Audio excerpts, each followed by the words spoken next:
makes you so sick at heart that you can't take part. You can't even passively take part. As viewers of my channel know, I was in Nicaragua for the better part of the last month. Most of October I was there, and I left just a few days before their elections, which were held last Sunday on November 7th. Now, the reason that I never made a video on the elections and kind of the lead up to the elections while I was there is for a very simple reason. I couldn't. Now, when I say I couldn't, I don't mean there was any physical impediment for me doing a video on Nicaragua, but there were two main reasons why I didn't do it. One was I was there because my mother was living there, and the nature of my mother's job means it would have been very inappropriate for me to make any commentary on Nicaragua. I'll leave you to think what that implies. And the second reason is that there were some issues when I arrived in Nicaragua. When I got to the airport, when I put my luggage through the scanner, it was immediately checked, and there was some degree of suspicion over the fact that I was bringing in a professional-looking microphone as well as a webcam. And they started asking me questions. What was I doing here? Was I a reporter, etc.? I told them no. I have I do YouTube videos. I'm sure if they saw my YouTube channel, they would have realized this guy's a lefty. He's not a threat. But anyway, yeah, I went through that during the airport. But that's not really the scary bit. The scary bit was after I was properly installed in Nicaragua. And I started getting a message on when I was on the internet. And it was a message that I'd never seen before. And it was basically a message from Google saying that they've detected a state agent that is potentially trying to, like hack or access. I forget what the word was, your PC. And I got this message almost every time that I was online for the first couple of days that I was there. And then something even weirder happened. I logged into my Hotmail account, and when I logged in, it was not my account. It was this weird fake account created by someone apparently from Burkina Faso. And, this was very strange. It was like, how on earth can I log into my Hotmail account and end up with an account that wasn't mine? And this was clearly an account that was not a real account. And so I immediately closed it. I changed my passwords, etc. And yeah, I don't know what this methodology of how this methodology of hacking would work to make, but I figured it must have changed something in my cookies for me to automatically access an account that wasn't mine. So this was slightly, concerning, and especially given that these two things happened simultaneously. Now, after a couple of days, I stopped getting the messages from Google, so I assumed that I was no longer on whatever government spy agency hit list there. But yeah, let's just be clear about this. This is a reality. Nicaragua is not a democracy, okay? And I know this is going to offend some people who think that just because it's led by an ostensibly left-wing government, that we should all, as leftists, as socialists, whatever, we should be unconditionally supporting the Nicaraguan regime against U.S. imperialism or whatever real or imagined enemy it might have. But the fact of the matter is, A, it's not a socialist government. It's in fact a very capitalist one. Two, it is not a democracy, and the elections that took place last weekend definitely prove that to be the case. So, first of all, let's understand what happened in the lead up to the elections, in the months before the elections. And I will start with an oral update given by the United Nations Human Rights Office of the High Commissioner. And I should note that the person who leads this office right now is Miguel Bachelet. She is a leftist. a Chilean leftist former president. So any accusation that this is coming from, some right-wing neoliberal. Now, obviously, she's more kind of center-left. I think when she was young, she was a socialist. She was, in fact, imprisoned and tortured by the Pinochet regime when she was young. In terms of her actual policy making, she was mostly a center leftist. But still, this is not a right-wing shield writing this. So this is from 13 September. In my last oral update to this council, I warned about the worrying human rights situation in Nicaragua, especially with regard to the exercise of political rights during the elections of 7 November. Nicaraguans should be able to exercise their right to vote without intimidation, violence, or administrative interference. Those who wish to do so should be able to freely present their candidacies, and voters should be able to engage in election campaigns. It is also essential that the media be able to cover the electoral campaigns of all candidates free from interference or undue restrictions imposed by the authorities. But none of this is happening in Nicaragua. Between 22 June and 6 September, my office documented the arbitrary detention of 16 people, including political leaders, human rights defenders, business people, journalists, and peasant and student leaders, in addition to 20 others detained since 28 May. This group includes 6 men and 1 woman who publicly stated that they wanted to run for the presidency, and a vice presidential candidate has been charged while at liberty. Yeah, I won't go on. We don't need to read this, but that is the context of what was happening before the election. The arrest of numerous candidates who were, at the time, probably leading the opposition to the Sandinista regime. Now, whether they would have won if the elections were free or fair, we don't know. I suspect probably not. But I suspect that the elections would have probably been closer than what actually happened, because Daniel Ortega won with 75% of the vote. And that is a number that is very hard to believe after a rather mediocre response to the pandemic, highlighted by complete lack of information on cases and deaths, etc., as well as the fact that Nicaragua suffered a big crisis back in 2000, I think it was 2018-19. It was before the pandemic. It was before my first time in Nicaragua, which was 2019. And there was basically very violent student protests that were, when I say violent, I mean they were violently repressed by the government, including numerous protesters killed. Now, these are not the actions that any democratic left-wing government would undertake against its own people. Of course, you will have the no shortage of tankies on Twitter.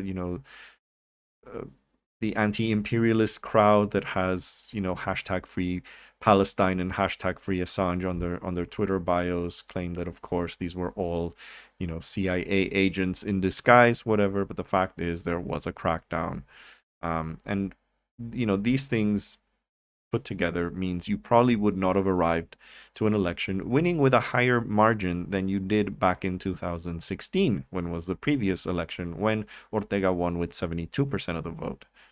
Now, that election was also marred by irregularities, but it's somewhat believable that he would have still won, even if it wasn't maybe 72%.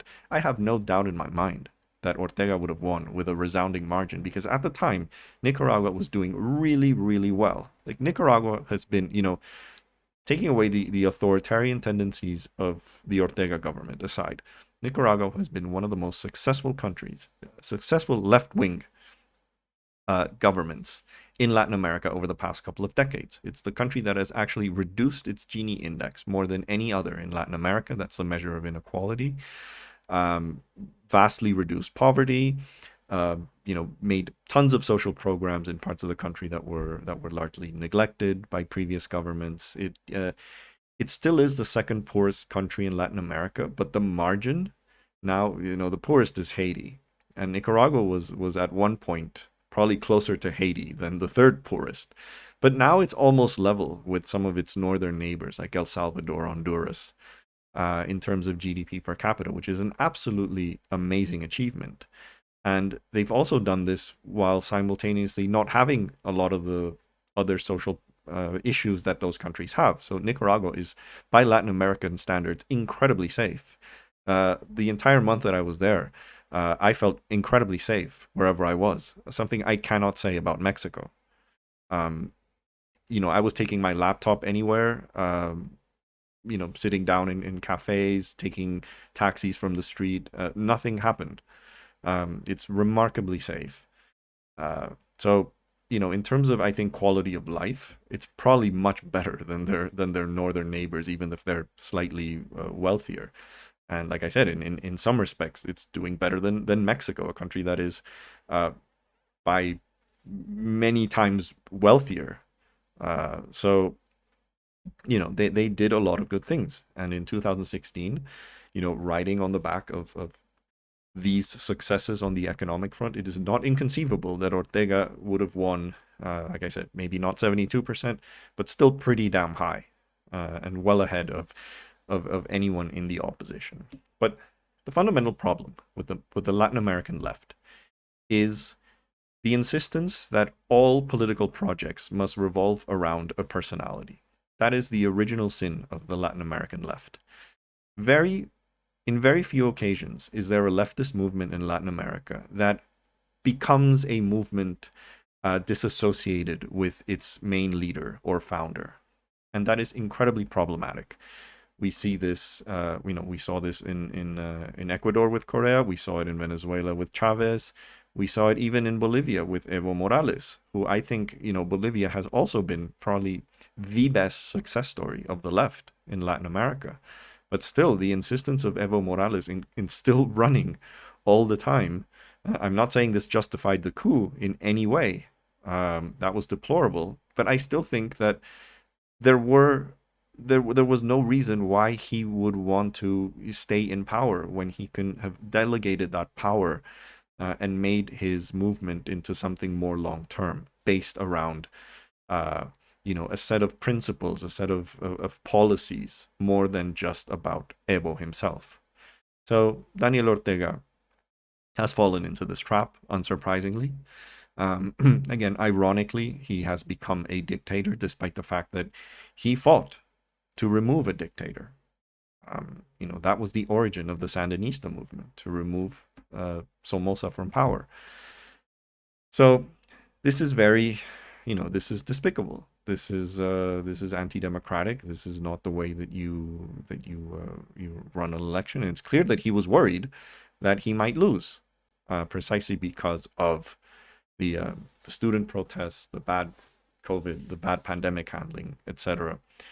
So, he incarcerated opponents. Now, this video will be a bit rambling. I mean, I've already rambled for quite a bit. But I want to show that there's two sides to this. There's like the tanky argument that I'm gonna that I'm gonna criticize first and foremost. But I also think the response from the Western media has been very poor, and also does its own set of propagandizing. And in the end, you're kind of caught in this, you're torn between, should I believe the tankies or should I believe the New York Times? And, we should be smart enough not to have to make that choice, because they're all bullshitting you in some way or another. So, a disclaimer, even though I was in Nicaragua, I'm not an expert on Nicaraguan politics. I actually never covered it when I was at the Economist Intelligence Unit. So I'm not going to give any like big historical insight or any like big political insights. But I just want to show you how one particular tanky outfit, which is the Grayzone, which I've already made numerous videos of, covered this and completely whitewashed the authoritarian nature of this election and the authoritarian nature of this regime. And our main culprit here is Ben Norton. He's the one who mostly covers the Grayzone's Latin American output. He is I'll be honest, he's a fucking dipshit. There's no other way to describe him nicely. And so Ben Norton has first, let me show you what the Grayzone's coverage of Nicaragua has been. This is their main site right now, and you can see, from Nicaraguan revolutionaries to U.S. Embassy informants, how Washington recruited ex-Sandinistas. Yeah, So it's always, it's always the enemies of the state are, US funded, CIA plants, whatever you want to call them, etc. So yeah, Facebook, meet the Nicaraguans. Facebook falsely branded bots and censored days before elections. Okay, so you can see where they're going with this. Now, let's look at his complaints over a New York Times piece that I'm gonna discuss in a bit. But yeah, absurd fake news from U.S. government mouthpiece, New York Times. Unlike this propagandist, I'm actually in Nicaragua reporting on the elections. I went to 4 different stations. They were all full with a totally calm, transparent process. There were 7 options on the ballot, 6 opposition. So yeah, there was indeed an election, but the options on the ballots were not the main ones, basically. So basically, there was a guarantee that the government was going to win. Now, this is really funny because he sort of kind of outed himself with some of the propaganda that he's been spewing. So La Prensa, which is one of Nicaragua's bigger papers, obviously, like much of the media in Latin America, it is right-wing sympathizing. So let's not kid ourselves that this is the case. But just because it's right-wing sympathizing doesn't mean it's always wrong. And they had him saying the American journalist Benjamin Norton, who worked as a electoral companion. So they didn't allow, well, this is a bit complicated. It's not that you allow election observers or not, it's that you invite them to kind of give legitimacy to your elections. So the Nicaraguan government did not invite the EU or the OAS, which are kind of the 2 main electoral observers in Latin America. They were not invited, and they sort of, they also weren't disinvited. They just kind of didn't make any moves for them to, and they need to be in the country for months beforehand. So basically, if you don't settle the status of your observers like 3 months or more beforehand, there's no point of them being there. So they have these groups called the electoral companions, who were basically all kind of, government supporters. So they're there to whitewash the election. They're there to propagandize that the election was free and fair. So he claimed that I'm going to show you the original article. Yeah, he Norton manifested in an interview conceded to the government supporting Channel 6 that, quote, it is impressive that there weren't any lines or cues for the Brits who are watching. Although for him, this means that this was a well-organized event. This was my first election in Nicaragua, but there were no lines, and that is important. I went to 4 different voting centers. In 3, there were no lines. In 1, there was a line, but not a very large one. Lines with 5 or 6 people. You have to wait 5 or 6 minutes. For me, that is not a line. So, and then he compares, when I wanted to vote in the US, sometimes I have to wait 3 or 4 more hours. It's impressive that there are no lines. Let's be honest. There is not a single credible election in this universe where there aren't lines. Lines are a sign that people are voting. If you don't have lines, then you don't have a very high participation rate. That's a fact. So, ironically, he sort of shot himself in the foot, kind of admitting that the participation rate, which the government has claimed was like as high as previous elections, but I have no reason to believe that. Yeah, so he responded to this with like fake news, like shameless fake news from La Prensa, which is basically like a right-wing propaganda tool financed by the U. That's every single Grayzone dipshit. Whenever they hear something that challenges their narrative, they will complain that they are financed by the US. When God knows who they get financing from. Because they don't disclose it, of course. There was a lot of people at the ballots in Nicaragua voting freely. There were no lines because the election was well organized. these liars took my words out of context. Well, that's funny because they quote him saying this. So they're not taking him out of context. But yeah, that was hilarious. That was hilarious. What an amazing self-own. And yeah, but now that we've, let's be honest, the Grayzone is not they're not honest actors. I've made numerous videos on them, on primarily on Max Blumenthal, who has openly lied about in his coverage of Venezuela. Yeah, they're basically just an outfit that will happily defend any authoritarian regime insofar as it is anti-US. That's really their game. And anyone who thinks that they are serious journalists, it has brainworms, I have to say. But here's the flip side. I want to show the Grayzone as sort of the extreme kind of, what you would expect if you're reading about Latin America from like Russia Today or Sputnik News or these other Russian-backed sites. That's the tanky narrative. But I also think that there's a problem with the mainstream Western narrative, and I'm going to explain why. So here was another reaction from to the New York Times article. I'm going to show you in a bit, but this was one of the authors of that article, and one of the claims that they made was that there were basically like hardly any propaganda from the opposition. And this guy who works for Sputnik News, so another tanky dipshit, but what he's saying here is factually correct. He's saying, in the fantasy Nicaragua invented by the New York Times, quote, there are no billboards or campaign posters featuring anyone else other than Daniel Ortega. Meanwhile, in real life, there are literally hundreds of opposition banners hanging throughout Managua. And here's the actual quote, and this is important because they later changed it. So aside from a smattering of flyers with the opposition party logos, the capital, there are no billboards or campaign posters featuring anyone else. And he shows photos of opposition banners.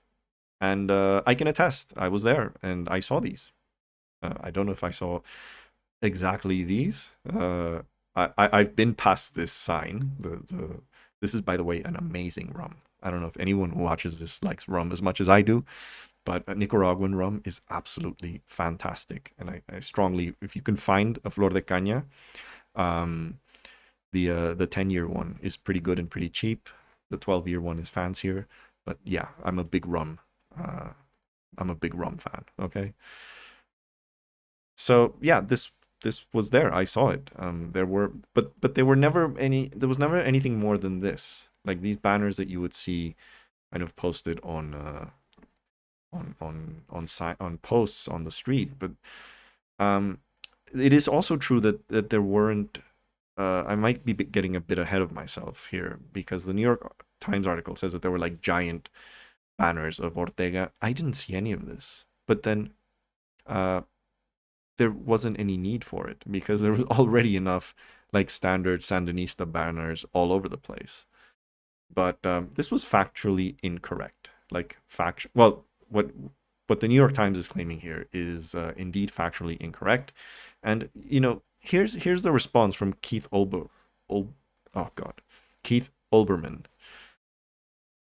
What's it like to be a whore for a dictator? That's your hot fucking take. So basically, here's how the mainstream media works. They love to lie. And they often lie by not giving you information. More than like open lying, the way that the right does, or the way that like tankies do. Often it's lying by omission. But they love to lie. But they feel that their lies serve a purpose. So they feel that they're morally okay with lying because something good comes out of that lie. And that kind of explains like Russiagate. Like they went on the Russiagate train, the Russiagate crazy train, I must say, because they knew that this would lead, or well, they hoped that this would lead to something good happening, like the removal of Trump or whatever. So they didn't care that they didn't really investigate any of these claims as much as they would, and promoted factually incorrect information. They don't care. They seem to have this kind of messianic vision that they are the standard bearers of media freedom, and that they are like the bulwark of democracy. That's what they think. That's the Kool-Aid that they drink. And by doing this, they feel like any lie that they promote is serves a higher purpose. Whereas all the lies that your opponents do, whether it's the tankies, whether it's the right wing, those are bad lies. They are liars. And that's a bullshit argument, I have to say. Because a lie is a lie, regardless of who says it.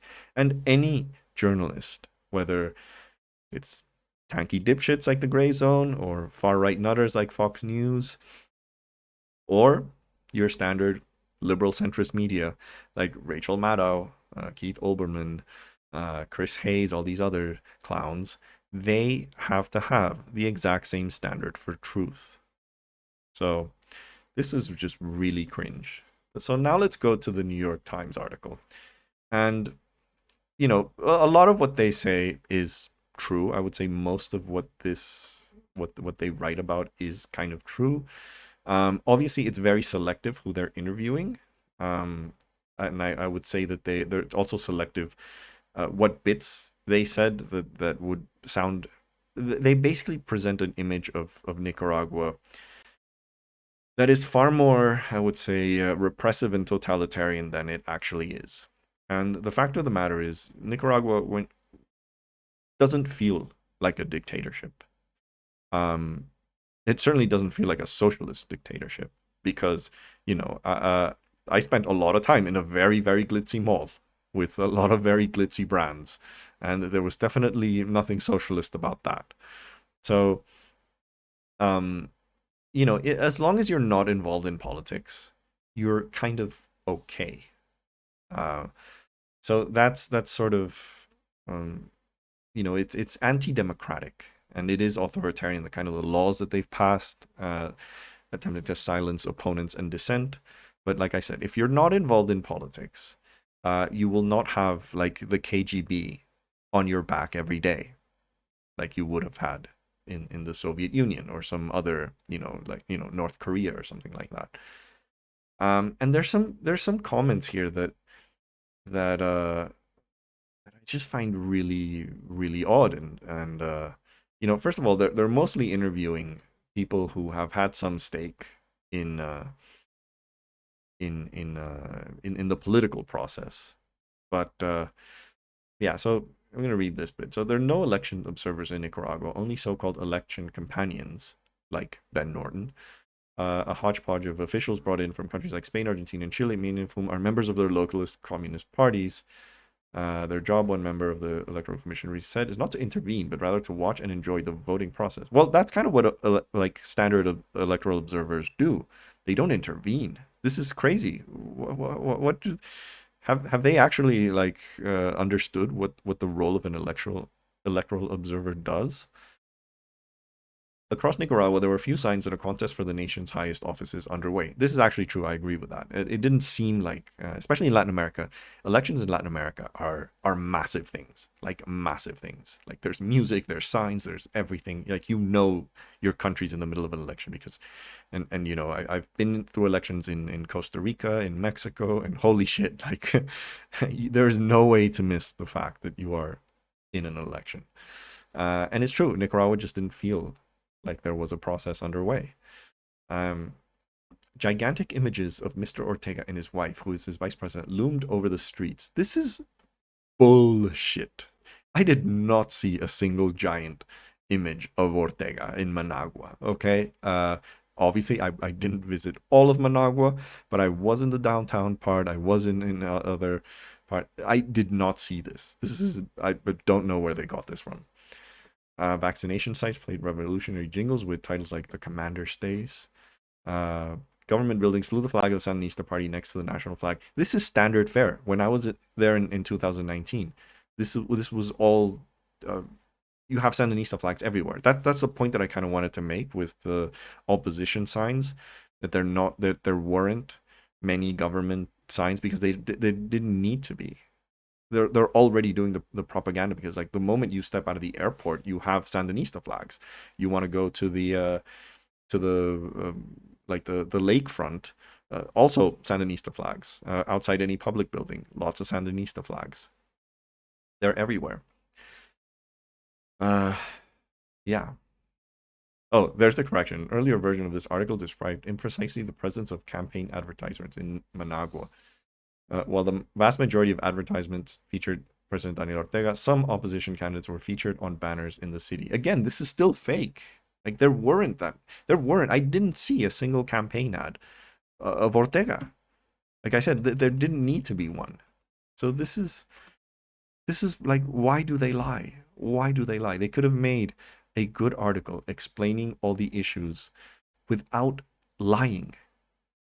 And that's what's most depressing. Like, what's, pick your warrior. You want this, or do you want this? And the answer is they're both lying to you. And, well, that's kind of all I wanted to say about the elections. This video has already gone a bit longer than I expected. And my final comment is, you can't ignore the U.S. involvement in this all, or rather the U.S. Reaction to it. And, I fucking hate tankies. I will say this. I will criticize the Grayzone to no end. But I will agree. The U.S. should not be meddling in other countries' elections. And it shouldn't be meddling, or state of affairs, I would say, more than just the elections themselves. Because the statements like this, which were published by no less than Antony Blinken, the Secretary of State, again, pointing out the very real and very true lack of free and fair elections in the country. But you get the idea from the tone of statements like this, that the country may be subject to sanctions or some, other measures that might ultimately end up impacting average Nicaraguans, which I am very much opposed to. But there's a broader issue of why the fuck the US cares about all of this. And I say this because if there is one country in in Latin America that the US has fucked over historically, it's been Nicaragua. When the Sandinistas came to power in 1979, when they overthrew a US-funded dictator, Somoza, what did the US do? The US essentially funded a guerrilla army to fight the Sandinistas. These were the Contras. And what resulted was an incredibly violent civil war that lasted for many years. Ultimately, the Contras, as they were called, were crushed. The U.S. was also embarrassed because part of the funding that went into financing the Contras was obtained by selling weapons to Iran. That was the famous Iran-Contra scandal under the Reagan administration. So let's be honest, the U.S. does not really have a commitment with democracy. It never has, and it never will. What it has a commitment to is basically to governments that kiss its ass. That is the main requirement of being on the US's good side. Kiss its ass. Allow your companies to invest and profit. Open your markets. That's what the US wants. They don't care about democracy because they will happily support the most repressive authoritarian regime insofar as they're right-wing capitalist. So, this facade of caring about democracy is just wrong. And we should, as much as we oppose, as much as we should oppose the authoritarian actions of the Ortega regime, as much as we should criticize the lack of free and fair elections in Nicaragua, we also have to criticize the very incredibly hypocritical stance of the United States government, regardless of whether it's Republican or Democrat. On foreign policy, they're almost the same. In terms of their willingness to mold every Latin American government to its liking. And that is bad. So, on that note, I hope you enjoyed this video. I also hope you visit Nicaragua. I really loved it. It's a very beautiful country. The people are amazing. Yes, they deserve a better government than they have, but aside from that, it's a great country to visit. The food is amazing, and I say this as a Mexican, which has obviously I have a very elitist attitude towards food, as almost every Mexican does.